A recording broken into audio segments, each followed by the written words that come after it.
Hey guys, I'm Jake. I'm Jacob. Welcome back to Jake and Jake at Night, guys. Here's our review for Spider-Man. We're going to start off this review talking about the good things, the stuff we liked. Now the first thing, I liked the humor in the movie. Spider-Man's humor, he's just joking around with the villains. And the humor, I thought 90% of the humor was very awesome. There's some jokes that don't hit, but I thought it was good.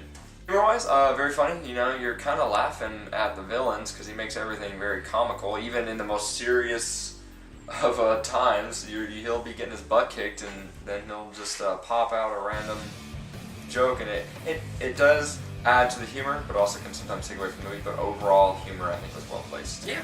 Getting to the next thing that we liked, I think the visuals were stunning. There's one scene that they show in the trailer where Spider-Man's going in a free fall, and you can see the suit, rippling in the wind, and that is just really cool. I think the last main positive point is the acting. I thought the acting was fantastic. If you exclude the Batman films, because those are so superior to any other comic book movies, this probably very close to the top in terms of acting, all around the board, I thought. Andrew Garfield was really good as Spider-Man. I mean, in Social Network and stuff like that, he's proven that he's a good actor, and he's good in this again. Emma Stone as well. I thought she did a great job as Gwen, and created this relationship kind of where like between high school and college, where young adults are committing their lives. That was done well. They had good chemistry. Yeah, I totally agree with you. Jamie Foxx. All right, his character, Jamie Foxx. Boom. We must face another day. Jingo! He's not breaking any chains in this one, sadly. He plays a very socially awkward electrical engineer named Max, and as Electro, he was believable as almost like this selfish, power-hungry child because of how you see him earlier. And one of the biggest, brightest spots of the movie was Dane DeHaan as Harry Osborn. I really like Dane DeHaan. I'm a big fan of his. And he's a really, really good actor. And in this, he's fantastic. Now, let's kind of hit to some of the bad stuff. The biggest problem of the movie is that it's totally inconsistent. It wants to be so many things. It wants to be a romantic comedy. It wants to be an action movie. It wants to be suspenseful. It wants to be thrilling. It wants to be mysterious. It wants to be all of these things, and it tries so hard to be all of these things that the movie just doesn't mesh. The plot just gets kind of thudded. I feel like it was very confused on being all these things, like you said, when it really should have just been a drama. The first half of this movie, I actually really liked. I totally got into the movie. I got behind these characters. I was rooting for them in these situations. And then there's a standoff scene, and throughout that scene, I enjoyed the movie. After that, onwards, I was not a fan of anything that was going on. After that point, the humor stopped its fun. It just got very, very cliched.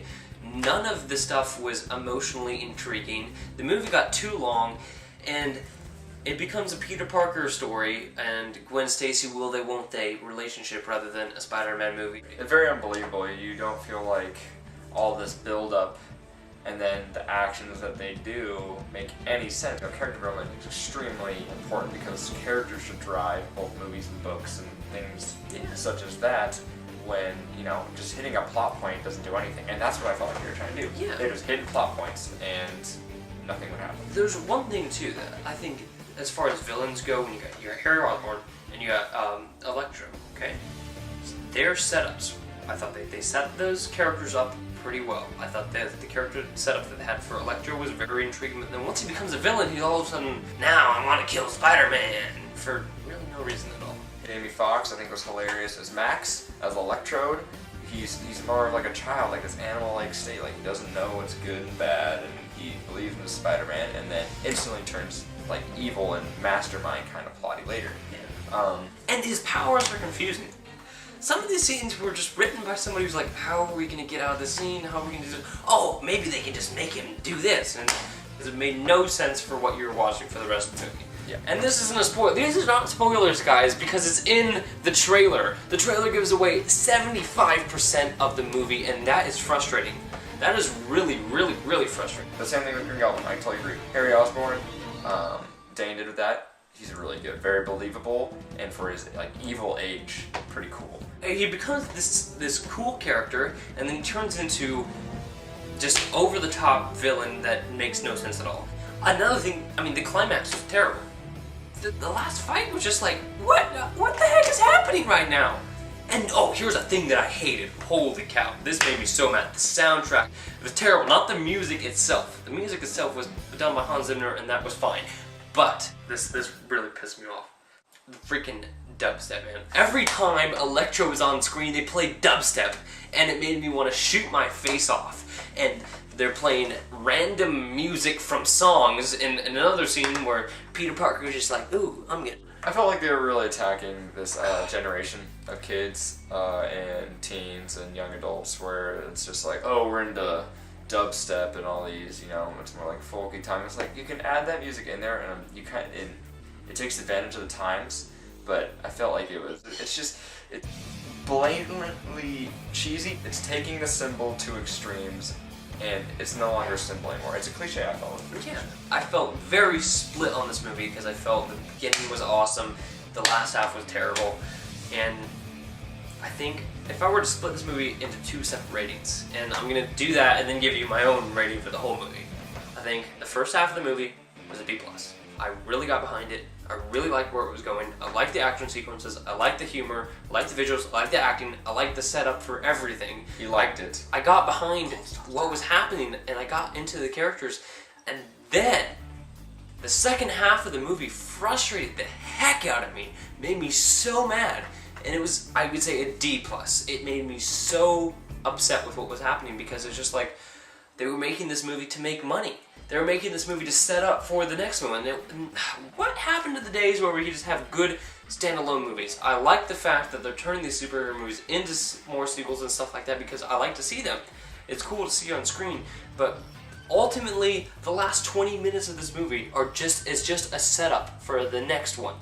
When they could have just cut this movie, made it shorter, which would have been awesome, by the way. It's 2:30 and that's too long. It's way too long. So B+ for the first half, D+ for the second half, all together, right in between, give it a C+. I am very in a similar area. There's definitely a dichotomy between the first and the second half. So I actually gave it a C- just because I think the second half really took more of a toll on me because they're about the same length, but the second really butchers it. If it was the first hour and a half, cut it right there, I probably would have walked out there giving it a B. They tried to create this like mountain of climaxes, and that's what really killed me. I think you just gotta hit it, get to the next movie. Yeah. And they didn't do that in that movie. So and C-. I still am intrigued about where this goes. Sets up for the Sinister Six stuff. That's cool. I'm excited for that. Alright? Mark Webb, the director, who I actually like the director. He did a movie called 500 Days of Summer, which if you have not seen, check it out. I love it. He did the first one, he did this one, I wasn't a fan of either. I have to say that most of that falls on him. It falls on the screenwriters too, but it falls on him because you can tell that they filmed like 3 or 4 hours worth of material here and cut it out, and that's why the movie seems so choppy. The Mary Jane, they shot entire sequences with Shailene Woodley as Mary Jane that they cut entirely out of the movie. There are scenes in the trailer that are nowhere to be found in the movie, and it's just like a marketing thing. That they were like, hey, I want to bring money by showing this scene. C+, C-. I guess you can average that to a C for this movie. Now, okay, should they see it? Should they see it?